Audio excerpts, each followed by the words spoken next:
नवरात्रि यानी नौ रातों का पर्व भारत के सबसे पवित्र और शक्ति से भरे त्योहारों में से एक है।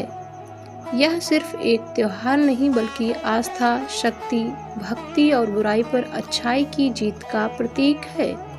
हर साल करोड़ों लोग इस पर्व को पूरे श्रद्धा और उत्साह के साथ मनाते हैं। लेकिन क्या आपने कभी सोचा है कि नवरात्रि आखिर क्यों मनाई जाती है?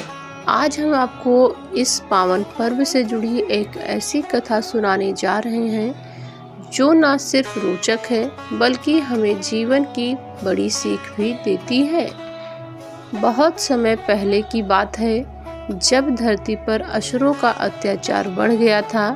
उन असुरों में सबसे शक्तिशाली और घमंडी असुर था महिषासुर।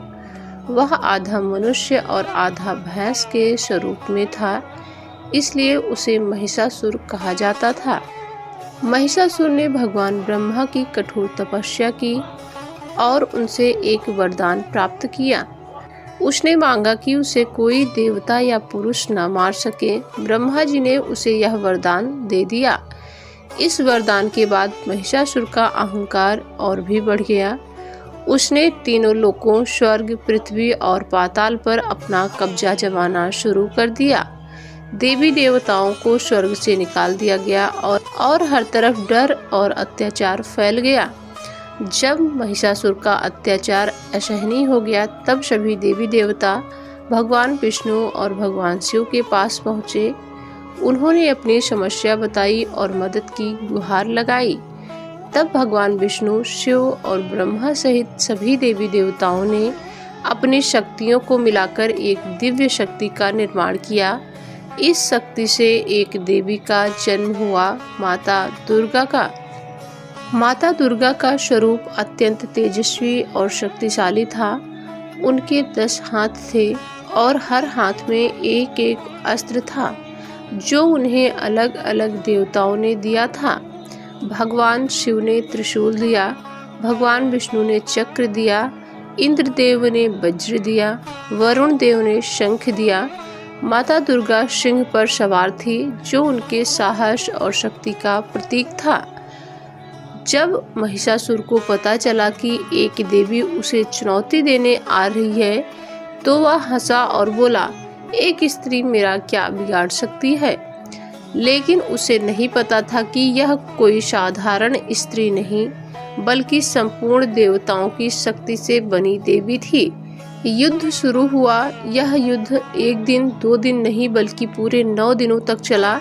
हर दिन महिषासुर अपनी अलग शक्ति और स्वरूप में लड़ता रहा, कभी भैंस, कभी सिंह, कभी हाथी, लेकिन माता दुर्गा ने हर बार उसे पराजित किया।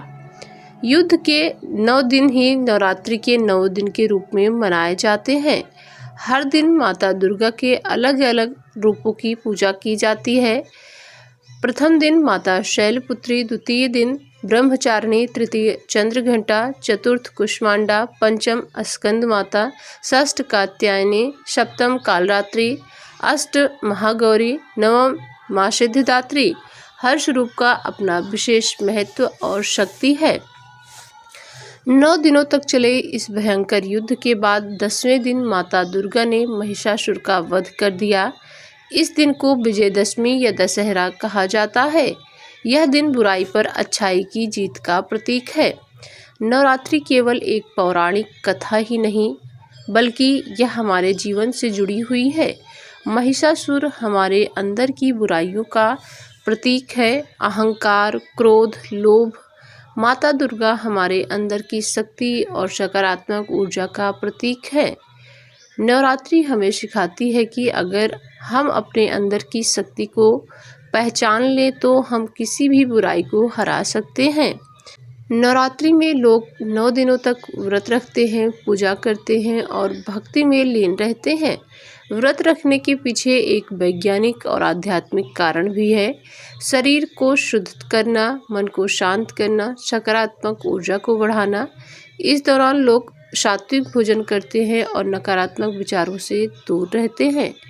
भारत के अलग अलग राज्यों में नवरात्रि अलग अलग तरीके से मनाई जाती है। गुजरात में गरबा और डांडिया, पश्चिम में दुर्गा पूजा, उत्तर में रामलीला और व्रत। हर जगह उत्साह एक जैसा ही होता है, भक्ति और खुशी से भरा हुआ। नवरात्रि सिर्फ पूजा पाठ का त्यौहार नहीं, बल्कि यह हमें कई महत्वपूर्ण बातें सिखाती है। हमेशा सत्य और अच्छाई के साथ दें, अपने अंदर की शक्ति को पहचानें, कठिनाइयों से नहीं डरें। बुराई चाहे कितनी भी बड़ी क्यों ना हो, अंत में जीत अच्छाई की ही होती है। नवरात्रि का पर्व हमें यह भी याद दिलाता है कि हर अंधकार के बाद उजाला आता है। यह हमें अपनी आस्था को मजबूत करने और जीवन में सकारात्मक बदलाव करने का अवसर देता है। माता दुर्गा की यह कहानी हमें प्रेरित करती है कि हम भी अपने जीवन के महिषासुर से लड़ें और जीत हासिल करें। जय माता दी।